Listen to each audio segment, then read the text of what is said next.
estamos trabalhando há anos-luz para trás, né? Então a gente precisa pensar nesses desafios. Se a gente quer construir, a gente quer formar professores numa outra perspectiva. O outro desafio é profissional. Como eu devo agir, me formar, ser profissional dentro desse contexto? O que é ser um professor interculturalista? O que é ser um professor contemporâneo? O que é ser um professor do século XXI? O que é que isso vai afetar profissionalmente? Né? Que matrizes, que características profissionais, né, que eu devo agregar à minha formação para atender a esse perfil de professor? E o desafio social. Como eu posso, como professor interculturalista, como professor da área de PLE, de PLA, intervir, trabalhar nesse contexto social complexo que está no meu entorno? Como eu posso ajudar a diminuir as diferenças? Como eu posso ajudar a facilitar os processos, as práticas de ensino-aprendizagem de línguas, no nosso caso específico de língua portuguesa? Né? Como eu posso sentir a dor, de certa forma, e ajudar a minimizar a dor dos que têm dor nos processos educacionais desiguais? Então, o nosso papel social é muito forte. Então, são 3 desafios que estão interligados. O conhecimento que a gente produz e difunde, né? As matrizes profissionais e as características profissionais que a gente precisa desenvolver para atender a esse contexto. E terceiro, o que fazer para ajudar e para transformar a educação linguística contemporânea, né, mais igualitária, menos desigual. Né? Então, ações do professor como interculturalista, por exemplo, a gente poderia falar em algumas. Primeira delas, reconhecer o português como língua de cultura, que é representativa dos modos como pessoas nos mais diferentes espaços significam as suas vidas e o mundo à sua volta, e não apenas um conjunto de elementos regido por normas e regras. Como nos diz Saramago, né, o português não é uma língua. Nós não temos um português, nós temos línguas em português. Né? Então o português esse é nosso, mas o português também tem muitas caras. E essas caras estão aí. Há muitas pessoas que vivem em português. E esses portugueses são línguas de cultura, estão assentados em referências culturais que muitas vezes são muito diferentes. Né? Então, o que significa reconhecer isso? Adotar práticas em sala de aula que valorizem os diferentes usos culturais da língua, obviamente, analisando-os a partir de textos orais, escritos, multissemióticos e produtos culturais construídos em práticas reais de vivência e interação. Ou seja, tudo que é produzido na cultura de uma língua é material que pode ser trabalhado em sala de aula. Né? Tudo que é produzido. Porque a gente pode pensar assim, bem, eu vou produzir um texto, eu vou explorar tal coisa. Isso não é produto da cultura.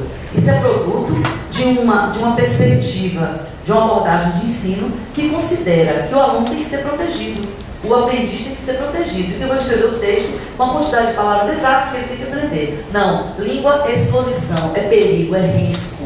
Né? Não importa se você vai dar um texto, vai trabalhar com uma imagem que pode suscitar algo inesperado. A aula de língua é isso. Porque senão não é a aula de língua do uso. Né? Ela é uma outra coisa que a gente já não quer mais. A gente já quis, já fez, ainda faz, mas a gente não quer mais. Né? Um exemplo. A gente tem esse exemplo bem conhecido da maior parte de vocês, de um livro também bastante conhecido, de Lima Yunes, que aqui está com a data de 87, mas que é uma edição que ainda está em uso, inclusive à venda, porque as edições recentes não mudaram o exemplo. Ou seja, o meu exemplo é de 87, mas eu tive o cuidado de olhar as edições recentes e perceber que o mesmo exemplo está lá. Eu faço essa ressalva que vocês podem dizer, poxa, mas o exemplo de 87, né? É porque era a edição que eu tinha em mãos e fui checar depois. Então, um texto como esse, um texto narrativo de um livro. Hoje o senhor e a senhora Cleiton vão almoçar em casa da família Andrade. Maria Andrade vai preparar um cardápio bem brasileiro para seus convidados. Como aperitivo, vai oferecer a tradicional caipirinha e, como entrada, uma sopa de milho verde. O prato principal vai ser frango assado com farofa. Como sobremesa, os convidados vão comer doces e frutas. Tudo já está preparado, a campainha está tocando, o Luiz Andrade vai receber seus amigos. Bom, esse é um texto para introduzir, na verdade, ceias brasileiras, cardápios brasileiros, etc. e tal, e o vocabulário de pratos típicos, de comida, etc. e tal. Né? Aí vocês veem, esse é um texto que foi claramente forjado, construído para uma determinada situação. Rapidamente, eu dando uma olhada dando uma bugada como a gente faz, procurando alguma coisa assim sobre arroz com feijão, botei lá, apareceu esse textinho aí, da Embrapa. É um textinho pequeno, arroz com feijão, o par perfeito do Brasil. Um texto pode ser usado com os iniciantes, etc. Tem aí. Não é à toa que a combinação entre arroz e feijão é perfeita. São dois alimentos essenciais para a nossa saúde, isso porque são fontes ricas de carboidratos, proteínas, sais minerais, vitaminas e fibras. Você sabe que um prato de arroz e feijão tem quase a mesma quantidade de proteínas encontradas na carne? E que quando não os consumimos podemos desenvolver uma série de doenças? Aqui neste site você encontrará informações sobre isso e muito mais, como a história do arroz com feijão, seu valor nutritivo, doenças causadas pela sua falta de consumo, tal, curiosidade. Com este site você aprenderá de forma simples e divertida que o arroz e o feijão são alimentos saborosos e muito nutritivos. Arroz e feijão realmente é o prato perfeito do Brasil. Esse textinho aí, por exemplo, ensejou em sala de aula uma série de atividades, de discussões, a partir apenas de dizer por que o par perfeito do Brasil. E com relação ao estrangeiro, o que seria o par perfeito do seu país? Né? Ou par perfeito, ou não precisa nem ser par, ou trio. Ah, porque lá não é par, lá é um trio. Né? Como o aluno colombiano falou, lá não é um trio, lá não é um par, é um trio. É o peixe, o arroz e a banana? Pois é, ele falou, é o peixe, o arroz e a banana. Aí eu falei, bem, quer dizer, já não é mais a dupla, já é o trio. O que eu quero dizer com isso?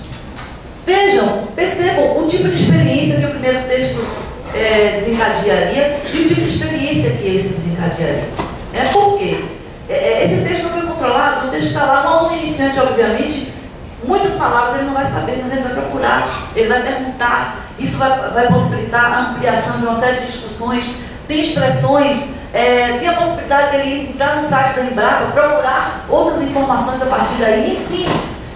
É a diferença entre o que eu estou falando, de trabalhar, conquistar na vida com um produto da cultura e trabalhar com algo que você construiu numa situação completamente fictícia, completamente alijada do que é viver e trabalhar na perspectiva do uso da língua. Reconhecer outra implicação e outra ação, que os sentidos produzidos na e com a língua são produtos culturais da experiência, passíveis de serem interpretados por todos os envolvidos no processo de interação. Por que eu estou dizendo isso? Quando eu vou fazer capacitação fora do país, sobretudo, muitos professores estrangeiros perguntam assim para mim: professora, como é que eu posso trabalhar na perspectiva intercultural? Ensinar língua como cultura se eu sou estrangeiro, professor estrangeiro? Aí eu digo que a cultura não é um chip, não é uma coisa que você nasce e põe um chip, nasce com um chipzinho, e esse chip vai simplesmente fazer com que você saiba tudo sobre a cultura brasileira. A maior parte de nós aqui brasileiros não sabe quase nada. Eu moro lá, não sei quase nada do Rio Grande do Sul. Eu sou confrontada com minha ignorância sobre o meu próprio país. Como é que a gente pode achar que um professor, porque ele é estrangeiro, ele não pode ser o intérprete da cultura? E por que isso? Porque são visões equivocadas de cultura, visões equivocadas de língua, que acham que cultura é informação, e cultura não é só informação, é vivência, é interpretação. Então nós podemos juntos, o professor estrangeiro, o professor que não é, interpretar os produtos da cultura em nossa sala de aula e construir experiência a partir daí. Então, reconhecer-se como intérprete e tradutor de sua própria língua, assim como aceitar e abrigar as interpretações de outros, que falam de outros lugares sociodiscursivos, mas que igualmente são capazes de fazer suas próprias interpretações. Um exemplo, um texto como esse: Cláudio tem catálogo telefônico por apelido. Alguém sabe onde fica a cidade de Cláudio sem ler? Muitos vão saber, mas a maioria não sabe. Por exemplo, Cláudio é uma cidade do interior de Minas. Essa cidade Cláudio, ou vocês são brasileiros, deviam saber, não? Pois é, deviam saber, poxa, essa é cultura. Cláudio é uma cidade onde todas as pessoas são conhecidas pelo apelido, ou como diz na Bahia, pelo apelide. No interior da Bahia se diz o apelido. Então, pelo apelido. Lá, o catálogo telefônico tem que ser feito pelo apelido, porque ninguém achava ninguém. Agora, poxa, vocês são brasileiros, vocês não sabem disso, por que o estrangeiro tinha que saber? Ou seja, nós, assim como qualquer professor de português, esteja ele onde estiver, somos intérpretes da nossa língua, da nossa cultura também, e temos que assumir isso, que a gente trabalha junto com o nosso aluno, a gente constrói experiência junto. Então veja, Cláudio Terra de Dona Risoleta, Tolentino Neves, tem catálogo com telefone peculiar, uma atestado de mineiridade com papel passado. Imagina que expressão ótima, né? Quase todos os moradores da cidade têm apelido, poucos se conhecem pelo nome de batismo. A lista é sui generis. A raiz de muitos apelidos sai de árvore genealógica. É o que se depreende, por exemplo, do Adalberto, Adarlan e Álvaro. Todo do Viquinho, logo na letra A. Cada qual com seu apelido, com seu aparelho e endereço. Uma alegria para os olhos é folhear a relação, que traz a Aparecida do Toninho da Pinga, o Amarildo do Tonho do Claro, a Aline do Quinzinho, o Bonifácio do Badola, o Budara, o Jaco, o Bumbuca, o Burrico, o Canarinho do Táxi, o Chico do Chiquinho do Pio, o Chico do Joãozinho do Bradar, a Cida do Jucalete, o 10 para as 6, o 10 para as 2 e outras centenas de apelidos. Isso é Brasil, isso é cultura brasileira, e a gente pode ver isso em muitas outras culturas de língua portuguesa. Mas nós precisaremos levar isso para a sala de aula e rir com os alunos, interpretar com eles, porque eu mesma, como baiano, vocês mesmo como paulistas, gaúchos, não sabiam que Cláudio existia. Mas isso está aí na vida, está aí na nossa cultura, está aí na nossa língua, né? E eu, professor do Uruguai, professor da Colômbia, professor dos Estados Unidos, professor búlgaro, né? Poderia pegar um texto desse e trabalhar em sala de aula, interpretar junto, interpretar com. Então, a outra questão também, a outra ação, refletir sobre os modos como me reconheço na língua e sobre os significados que ela tem para mim. Ou seja, eu não vou nunca ser um professor culturalmente sensível se eu não sei qual é o meu lugar nessa língua que eu ensino. Isso não precisa ser estrangeiro, não. Eu conheço muito brasileiro, muito professor de língua que não sabe qual é o lugar dele na língua, não sabe qual é a relação que ele tem com a língua. Eles não ensinam isso aí porque, sim, meu filho, qual é a sua relação, qual é a sua identidade com essa língua que você ensina, né? Compreendendo que o meu lugar na língua determina o modo como eu ensino e aprendo, mais ou menos estranha e estrangeira. Eu já vi a própria língua do sujeito ser estranha para ele, estrangeira para ele, que dirá para os alunos, não é?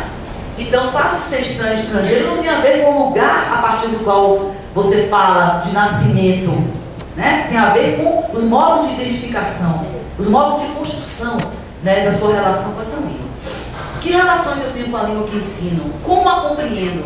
Os modos que concebo a língua estão refletidos em minha prática em sala de aula?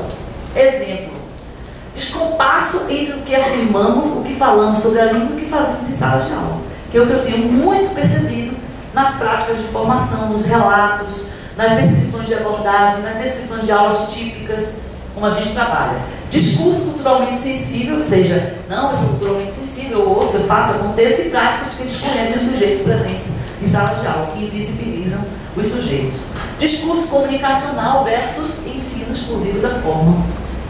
Discurso sobre a diversidade textual discursiva versus o trabalho do texto com pretexto.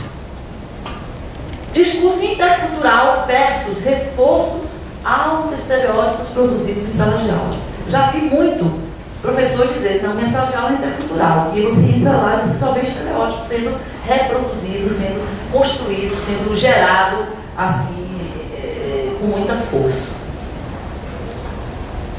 Eu estou andando um pouquinho rápido, né, para poder, talvez, dar o tempo da gente discutir por causa da discussão.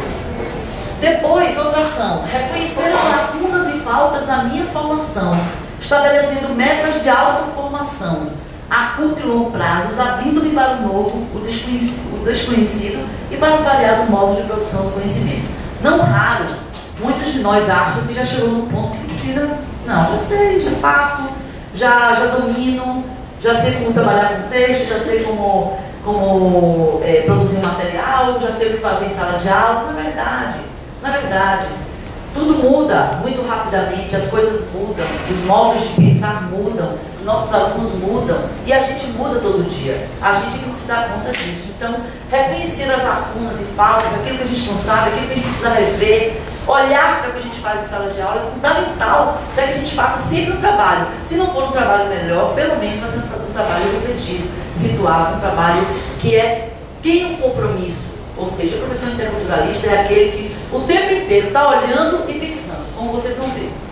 Então, desenvolver a curiosidade investigativa em diferentes áreas do saber. letras, antropologia, história, psicologia, estudos da cultura, etnografia, sociologia, ou seja, saiam do círculo fechado da nossa áreazinha, da nossa perspectiva de trabalho, leiam outras coisas, procurem conhecer outras coisas, porque o professor humanizador, o professor interculturalista, é aquele que fala sobre o mundo, além de falar sobre aquilo que ele ensina, né?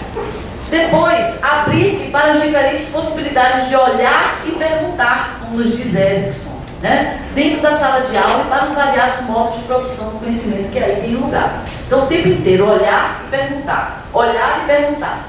Né? A pergunta é que vai fazer a gente se mover. A pergunta é que vai fazer a gente tentar construir alguma coisa diferente, tentar construir alguma coisa nova.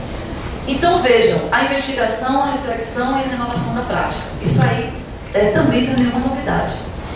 Pensar que o professor que está preocupado, que é culturalmente sensível, ele trabalha sempre nessa perspectiva.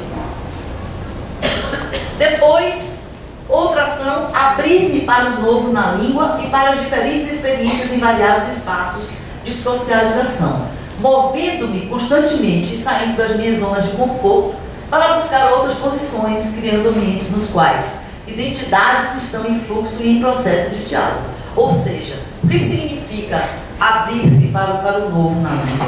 Né? Reconhecer o que acontece nessa língua. Por que as pessoas estão dizendo o que estão dizendo? Né? Como a gente pode considerar essas práticas, esses novos usos no ensino de português na nossa sala de aula?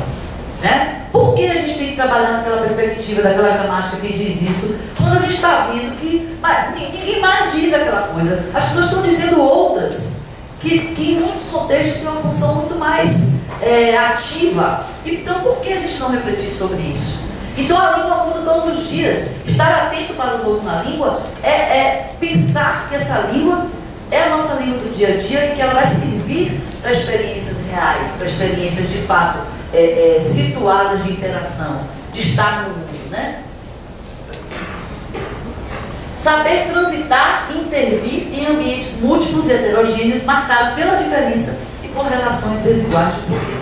Nesse caso, especificamente do que eu estou falando da língua em uso, por exemplo, a gente na Bahia, em sala de aula de língua materna, em sala de aula de língua estrangeira, a gente tem que negociar, por exemplo, uma série de usos que são usos populares bastante ativos e que não são aceitos, por exemplo, na língua escrita e não são aceitos nas situações de fala mais formais. Por exemplo, na Bahia há o fenômeno de se dizer: será se vai chover hoje?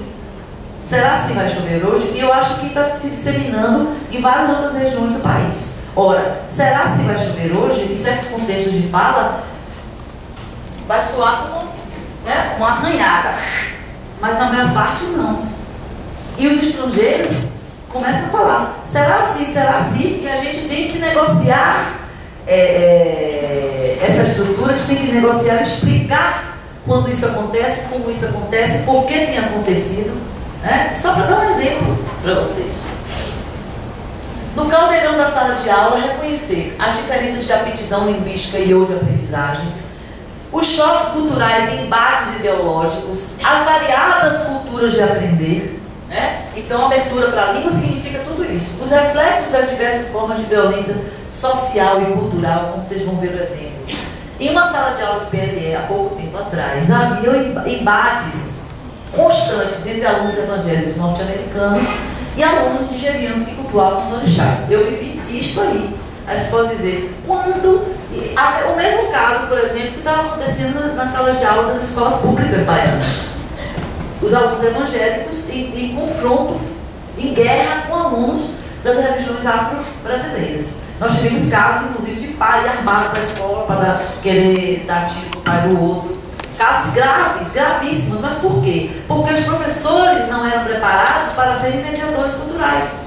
Muitos professores reforçavam isso. Por exemplo, o professor evangélico reforçava, né, a posição dos evangélicos. Se o professor era de outra religião ou neutra ou não queria saber, ele simplesmente dizia: não quero saber sobre isso, não quero tratar dessa questão. Então, ter isso na sala de aula, pensem, de estrangeiros. Mas isso acontece. Eu estou falando, citando um exemplo radical, que a gente tem que lidar, por exemplo, né? Isso eu estou falando uma coisa radical, mas entre o radicalismo e os choques menos evidentes, nós temos um rio aí no meio, um São Francisco. Ou seja, com muitas situações diferentes, com muitos embates diferentes e que a gente precisa lidar todo dia. Se você é um professor que pretende ser culturalmente sensível, se você é um professor que pretende agir numa perspectiva intercultural. Reconhecer o meu papel como representante difusor da língua que ensino e que aprendo dentro e fora dos meus espaços de interação. Cada um de nós, brasileiro ou não, é um difusor da nossa língua, da nossa cultura, é um promotor da nossa língua. E é isso que a gente tem que ter clareza, né? Reconhecer o mundo à minha volta e as possibilidades de atuação profissional que são resultados das demandas e exigências da vida contemporânea. O que isso implica? Preocupar-se, por exemplo, com as políticas linguísticas que se desenvolvem para a sua área, posicionando-se sobre elas, individual e coletivamente. Quantos professores ficam aí sem saber o que está acontecendo no mundo? Né? Gente, o português está bombando o quê? Onde? Português agora é tudo. De bom em qualquer lugar do mundo. Tem muita gente que está longe disso, que foi, passou. Quer dizer, tem muita coisa acontecendo e a gente precisa ficar atento a isso. Participar, na medida do possível, de associações, grupos de trabalho, entidades de classe. Hoje, por exemplo, as redes sociais exercem um papel fundamental nisso. Tem muita gente que fica sabendo das coisas, por quê? Porque está numa rede, está na sala de bate-papo, deve ver a postagem de alguém, sabe o que vai acontecer. Hoje o mundo do PLN nunca esteve tão interligado por causa das redes, das salas, né? Por exemplo, quantas vezes o cinema apareceu lá no Face? Todo mundo dizendo, eu vou. Quantas pessoas, todo mundo que disse que viesse, não ia ter auditório, né? Porque todo mundo vai, mas só dizer que vai já é maravilhoso. Todo mundo está aqui, virtualmente ou não. A gente vai chegar a um ponto que a gente vai ter tecnologia para transmitir simultaneamente os eventos. E seria maravilhoso, né? Vai fazer isso. Então, se a gente conseguir fazer isso, vai ser maravilhoso. Mas muita gente está aqui, muita gente está pensando, muita gente perguntou, alunos, amigos, vem cá, vai ser televisionado, a gente vai pro TV, vai ser transmitido ao vivo, televisionado antigo, né, bicho? Vai ser transmitido? Eu disse, não, acho que não, tal, né? Mas o que eu quero dizer é que a gente não pode ficar mais distante do que está acontecendo na nossa área. Reconhecer também o seu papel no contexto profissional mais amplo, desenvolvendo micropolíticas e ações situadas. Lembrem-se, viu? Lembrem-se das micropolíticas Foucaultianas. Lembrem-se que a gente sempre ficou preocupado nas grandes ações. A gente não precisa de grandes heróis, a gente precisa de pequenos heróis hoje. A gente precisa de pequenas ações. Se cada um de nós fizer um pouquinho, a gente vai fazer muito. Né? É a diferença entre é o rizoma derretiano, é a diferença entre um tronco de árvore, a gente queria sempre plantar uma árvore, ficava anos esperando crescer. Hoje a gente vai plantar uma graminha. Imagine quantas graminhas a gente faz um campo vasto, rapidinho, com as graminhas. Então a gente quer a graminha, mas a gente quer muita grama, não é uma árvore só não. Certo? Então é essa ideia das micropolíticas, das microações, daquilo que a gente pode fazer no dia a dia, na nossa sala de aula, com o nosso colega, na nossa associação, na nossa região, né? Uma postagem que a gente colocou lá no Face, uma página, enfim, aquilo que a gente pode fazer para contribuir para alterar essa realidade que a gente quer. Dialogar com outros profissionais de sua área em diferentes contextos de atuação. Como eu já disse, mais uma vez as redes sociais estão aí para provar a importância disso. Então, o professor que se preocupa com os problemas de seu tempo deve procurar resgatar o seu papel de educador, que a gente perdeu há muito tempo, a sua sensibilidade e a sua responsabilidade como agente de interculturalidade. A sensibilidade porque, né, a gente teve que perder a sensibilidade, apagar um pouco os nervos, as sinapses, para poder se dedicar ao mundo do conhecimento, do pensamento. É o código cartesiano, né? Vamos pensar, eu sou o que eu penso, e não o que eu vivo, não o que eu faço. E hoje a gente está tentando recuperar justamente o contrário. A gente está tentando recuperar a intuição, a sensibilidade e ver que todo conhecimento é situado, é produzido, é sensível ao mundo que nos cerca. O professor interculturalista tem que compreender isso de uma maneira visceral, né? E, finalmente, o professor de PhD interculturalista deve buscar enfrentar as incertezas, para usar uma orientação à expressão de Edgar Morin, e lutar contra as respostas definitivas das verdades absolutas. é isso que eu estou dizendo. A gente tem que compreender que no mundo contemporâneo as coisas nunca são, elas parecem ser. Se a gente compreende que tudo parece ser alguma coisa, a gente vive muito melhor. Sabe por quê? Porque quando a gente olha e diz assim, isso parece que é, a gente vai observar com mais calma para ver exatamente o que é. E aí a gente vai parar de julgar tanto, a gente vai parar de ter opiniões tão fechadas, tão restritas, tão amarradas, tão impermeáveis a qualquer tipo de alteração, qualquer tipo de diálogo, né? Depois, ensinar a condição humana, também, de Edgar Morin. Ensinar a compreensão, isso é tão difícil, gente, ensinar a compreensão.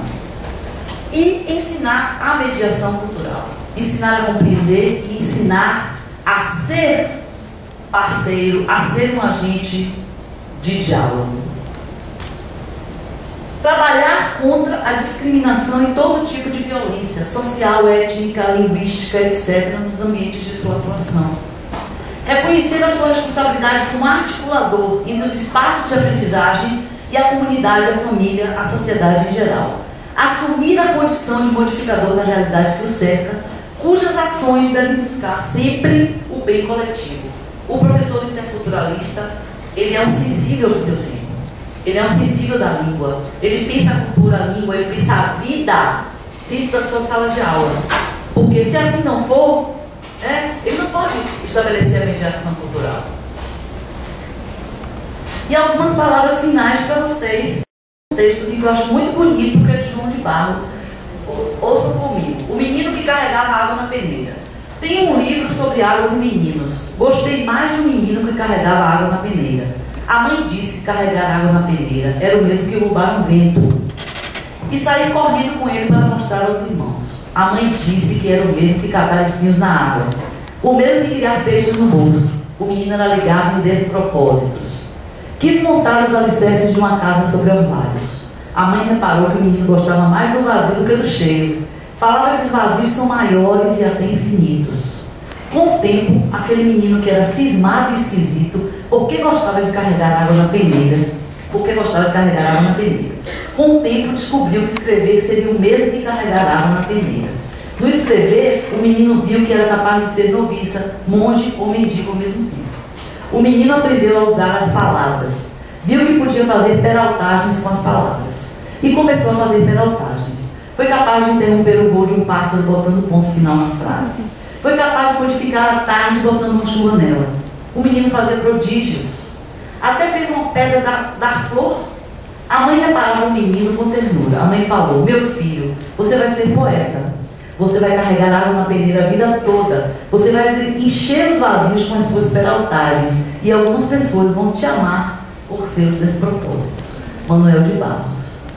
Então, o professor, a professora de PLE, PL2, PLA interculturalista deve ser como um menino que carregava água na peneira, capaz de enfrentar realidades impossíveis e, com suas peraltagens e seus despropósitos, contribuir para a construção de um mundo melhor, mais humano, mais justo e mais igualitário. Obrigada. Desculpe a correria.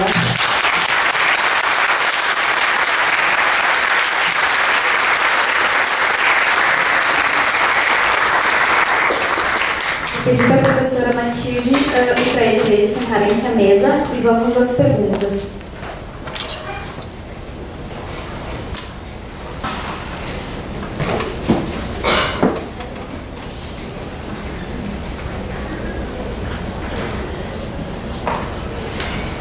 Bem, eu, em nome da Coordenação Geral do SINEPA, gostaria de agradecer a professora Inês por essa excelente contribuição. São questões bastante complexas lidar com cultura. Nós temos mais ou menos 10 minutos para perguntas. Então, gostaria de abrir a possibilidade. Vocês têm um microfone aqui? Eu tenho que ser, tem outro lá, né? Tá bem. Então, as perguntas.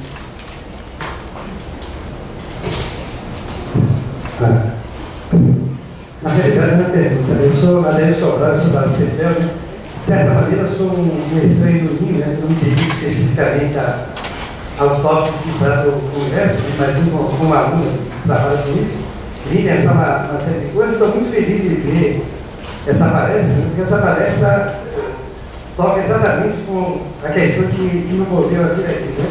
A questão mais ampla do ensino, não professor do quê, mas professor enquanto professor BC, né? E que eu estava pensando o seguinte, quando eu estava em período probatório, eu tinha que fazer uma autoavaliação, e eu disse o seguinte: eu nunca preparava aulas só, mas eu vim preparado para a aula. Eu tenho a impressão que o que tu disse está comprovando que essa talvez seja a nossa postura, né? Viver na desestabilização para além dos currículos, dos conteúdos, no que quer que seja formalmente, né? Então eu estou falando aqui emocionadamente, né?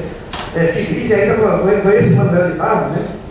Sabe, isso aí é uma coisa maravilhosa. Parabéns, muito obrigado por ter vindo falar. Obrigada a você, Adair, que é também um militante do ensino de línguas e de quem a gente ouve muito falar. É um orgulho ouvir o elogio seu.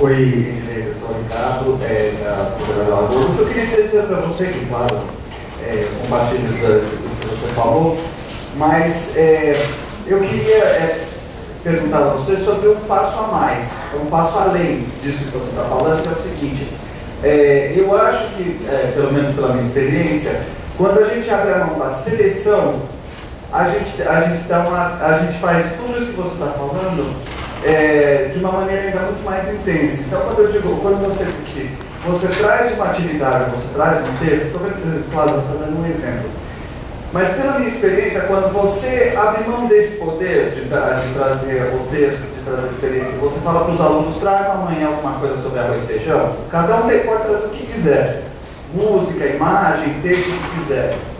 E vocês tragam, e a gente vê o que acontece, você deixa eles degladiando, você só medeia, né, a discussão. Isso não é um exercício ainda maior de mediação e de deixar cada um encontrar o seu caminho no processo de aprendizagem, em vez de você selecionar? É ótima questão, Ricardo.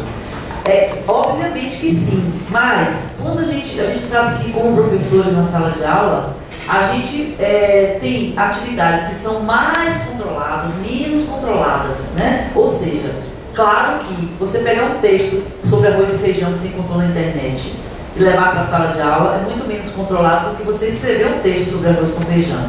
Mas é muito menos controlado do que você dizer: tragam alguma coisa. Mas qual é o problema do tragam alguma coisa? O professor tem que ter raça para ir para a sala de aula com a cara e a coragem para fazer o que ocorrer.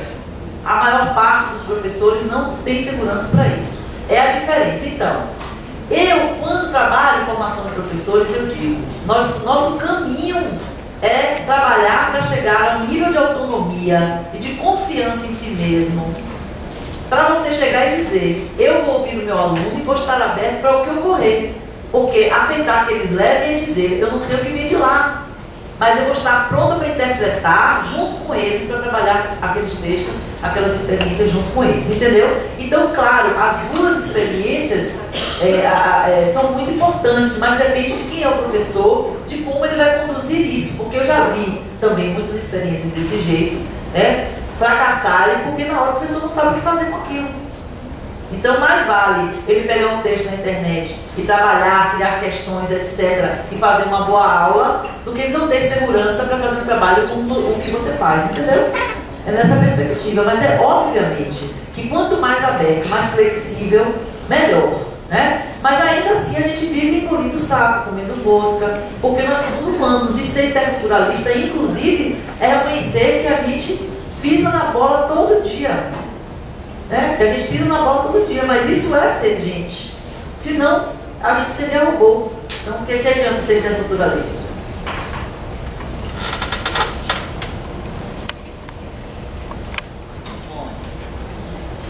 Bom dia, Gleice. Obrigada mais uma vez por eu poder ouvir você falando. Lá em Minas a gente se esbarrou e já fui atrás de todas as suas publicações, já li e fiquei assim muito feliz em relação a você defender uma língua como língua, cultura, língua, e não tem início, não tem um fim, como você diz no último livro. E também fiquei feliz porque eu vi que você defende uma formação de professor de PLA nessa perspectiva interculturalista. Em relação a isso, eu queria que você comentasse um pouco o seguinte. Ontem a gente ficou um pouco... A gente, pelo menos aqui de Minas, acho que eu posso falar pelas minhas colegas, a gente ficou um pouco perplexas com o fato de muitos SEBs, né, estarem... enfim, para resolver o problema, acaba que as esposas dos brasileiros que estão lá estão dando aula, pessoas que não têm visto estão dando aula, enfim. E aí eu queria saber o seguinte, o que você acha, se você poderia comentar sobre isso, se você acha que o profissional de PLE, ele tem que ter uma formação específica, tá? E se no caso de você concordar com isso, você acha que ele tem que ter uma formação específica em PLE, discutindo também essas questões de interculturalidade e tal, como que a gente poderia, se você tem alguma proposta, até como também presidente agora da CIP, se a gente teria alguma proposta a fazer para tentar resolver isso, porque o que a gente está vivendo, pelo menos em Minas Gerais, e com esse crescimento que você falou, gente, o Brasil está na moda e o passou, a gente perdeu. Lá em Minas, a gente até fez um trabalho agora, que eu vou apresentar hoje às 11 horas, exatamente sobre o professor que a gente forma que só consegue trabalhar dentro da universidade. Porque o que a gente está encontrando fora são pessoas que não têm formação em letras, dando aula de PLE, assim, em qualquer lugar. Então, como é que a gente consegue resolver isso e colocar o nosso espaço como professor que está implicado na questão da educação e da interculturalidade e conseguir cavar esse nosso espaço? Tem várias questões aí, mas rapidinho falando, a questão dos SEBs. Vocês estão achando ruim hoje? Ih, tá maravilha, já foi muito pior. Hoje, se a gente tem uma esposa, uma sobrinha, uma conhecida, uma cunhada, é muito pouco em relação ao que já foi. Por quê? Porque há uma pressão das entidades profissionais, dos cursos, porque a gente tem uma área de formação e profissionalização e a gente tem que valorizar isso, né? Valorizar que nós estudamos, que nós nos preparamos para trabalhar nessa perspectiva. Então, os SEBs hoje, se acontece isso, é absolutamente provisório para quebrar realmente um galho, porque hoje tem concurso, hoje é obrigatório. E outra, os SEBs não podem mais trabalhar nessa perspectiva porque eles correm o risco de sofrer processos brutais. E eu estou falando porque eu conheço a realidade, eu visito os SEBs, trabalho com o MRE em cursos de formação e a gente sabe que muitos SEBs tiveram que correr para resolver problemas com relação a isso. Então vejam, há ainda muitos problemas, mas nós hoje temos um nível de profissionalização muito diferente do que, por exemplo, há pelo menos 10 anos atrás. E não é muito tempo assim, tá? A outra coisa está acontecendo de professores, pessoas que não têm formação na área estarem ensinando português, sim, justamente porque a demanda é muito maior do que a nossa capacidade de formação. Quantos cursos nós temos de graduação no Brasil? 2. Um na Bahia e um em Brasília. Nós precisamos criar cursos de graduação, formação em nível de graduação, né? Então, e Brasília é diferente, porque português de estrangeiro é só a Bahia. Nosso curso, minhas turmas agora, eu estou com uma turma, aluno com 50 e tantos alunos, e aluno pedindo, professora, pelo amor de Deus, eu só vou dar aula com 70 pessoas na sala de aula. As turmas de PLE estão assim, né, lá na Bahia. Então, fica todo mundo migrando, os meninos migrando para a língua estrangeira, querendo ir para a PLE.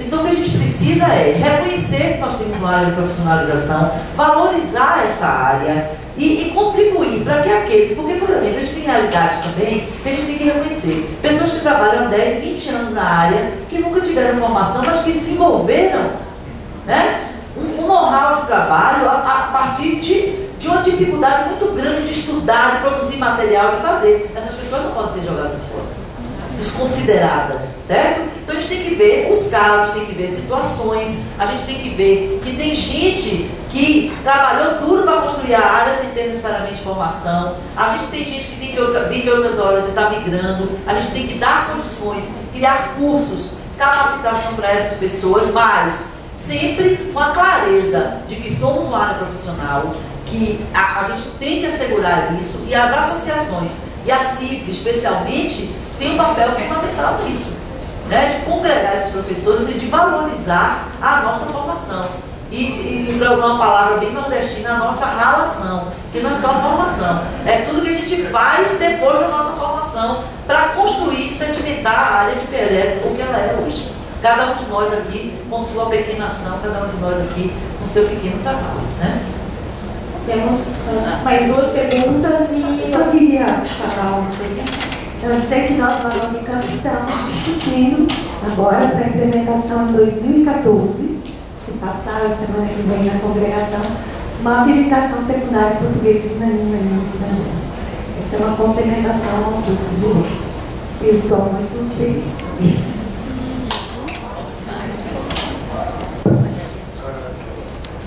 Microfone. Então, eu queria também só comentar, não é uma pergunta, mas é só um comentário final, tá, com as colegas, a respeito dessa questão do professor não formado. A fala de ontem foi especificamente sobre os institutos, né?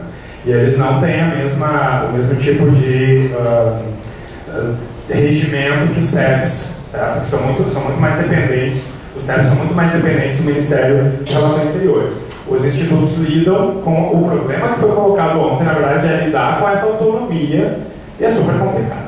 Mas, assim, eu sou professor no Instituto Brasileiro Equatoriano de Cultura, estou fazendo mestrado em Linguística Aplicada, sou formado em Letras, Português e Inglês, e eu trabalhei, e vi, e vejo, e estou fazendo um mestrado sobre isso, sobre como as pessoas, sobre como as pessoas que não são da área se formam todos os dias, e valorizam a nossa área, certo? E fazem parte, e têm uma experiência e um conhecimento produzido muito grande. Tem colegas, certo, no instituto que eu trabalhei, que tem 20 anos de experiência, e ele tem muito para me dizer sobre sala de aula, sobre preparação de material, sobre as necessidades daquele lugar. Eu tenho colegas, até uma colega que está presente aqui, certo, que ela não é formada em letras, certo, ela foi para lá e ela virou uma professora de português, e eu vi esse processo acontecer.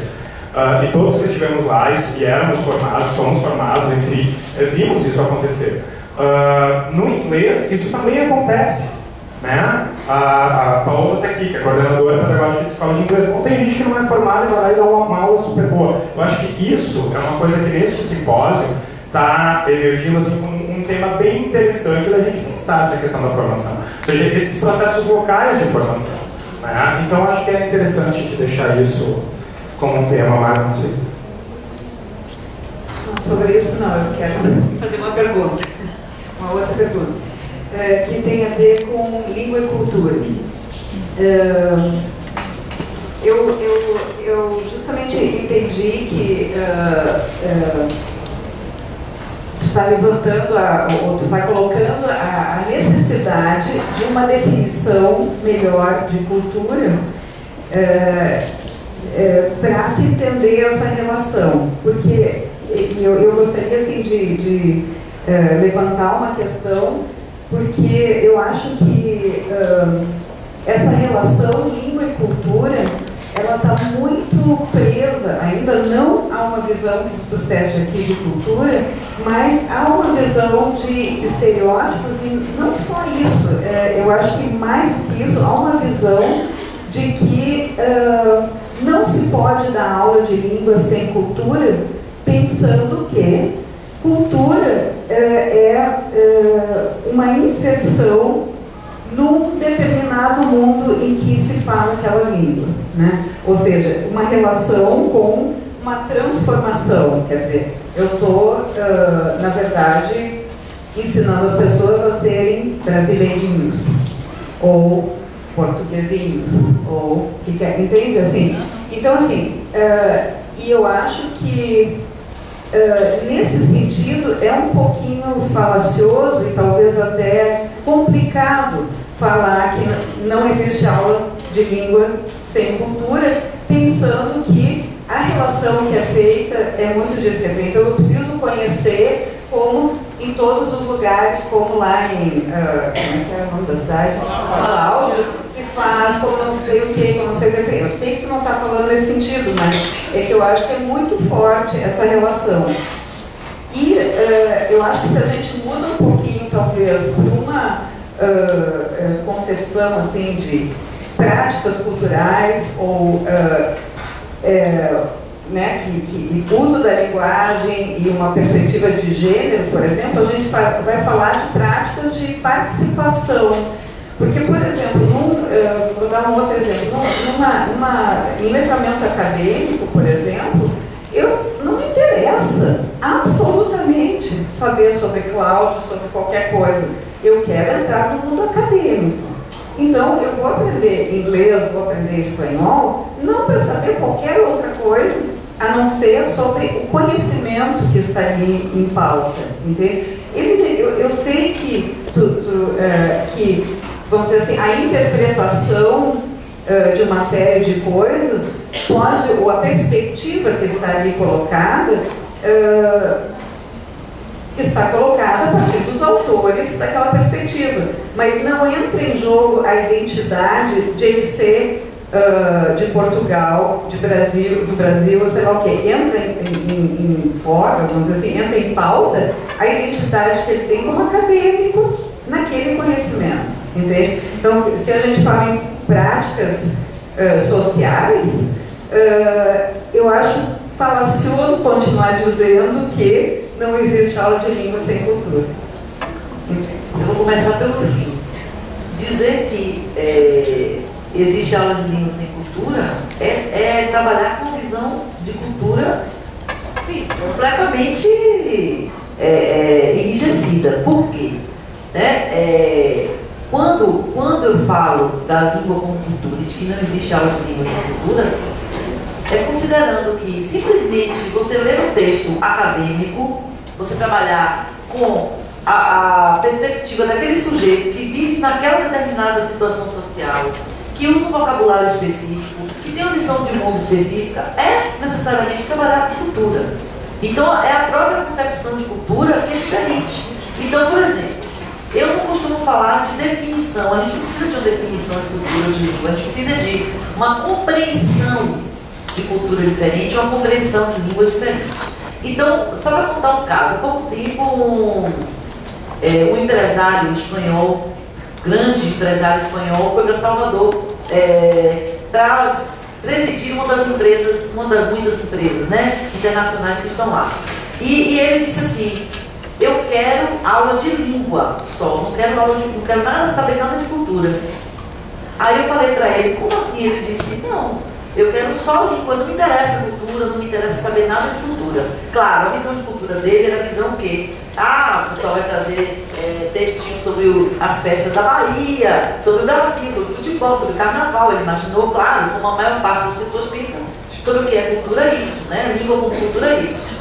E aí eu disse: tudo bem, falei para os alunos, peguei uma professora excelente que eu tenho lá, e falei: você vai dar só gramática aí, pura, mais nada, só gramática. Bota para fazer gramática, preencher exercício de lacuna. Faz só isso com ele. Aí ele chegava, aí ela sentava na gramática, aí um dia ele perguntou, eu sempre estava lá observando a aula, ele perguntou assim: por que ele chamava a empresa dele de Dom Bonifácio. E aí todo mundo fala: senhor, senhor, senhor. E ele perguntou assim na aula: mas eu sou o senhor, o meu diretor é senhor, mas o senhor, o homem que serve cafezinho, que está na escala hierárquica, lá no outro extremo, ou seja, o homem que serve o cafezinho, que limpa chão, passa pano, quando a água derrama, todo mundo chama esse homem de senhor. Por quê? Eu falei: não dá para responder, porque isso é cultura. Isso não dá para responder. Não pode.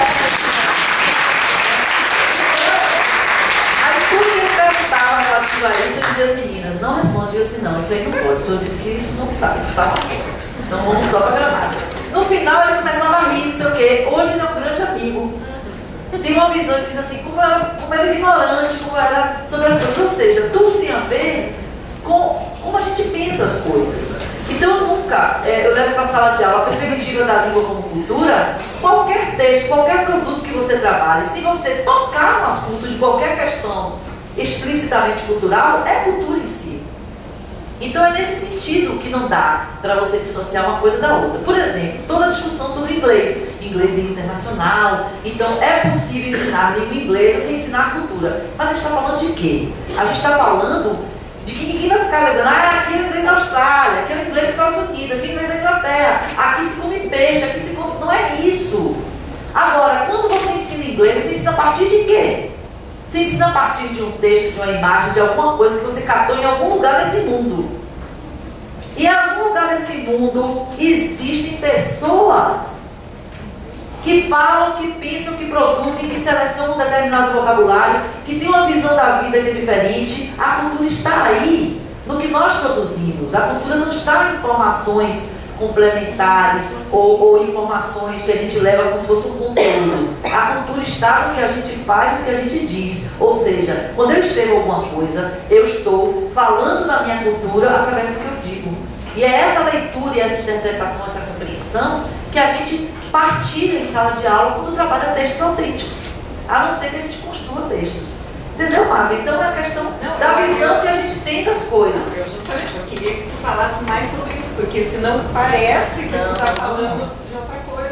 Eu entendo que não, justamente eu entendo que é essa a tua perspectiva, mas é que eu acho que é preciso falar mais sobre essa justamente visão de cultura, senão é muito, me parece sempre fácil entender as coisas como se fossem meramente informações sobre, e não interpretações a partir de lugares diferentes, né? Então, era bem isso, acho que eu queria que falasse mais.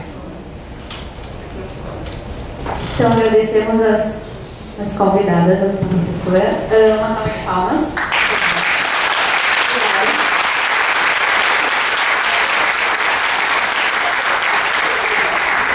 Obrigada a você, gente. Foi muito bom. Alguns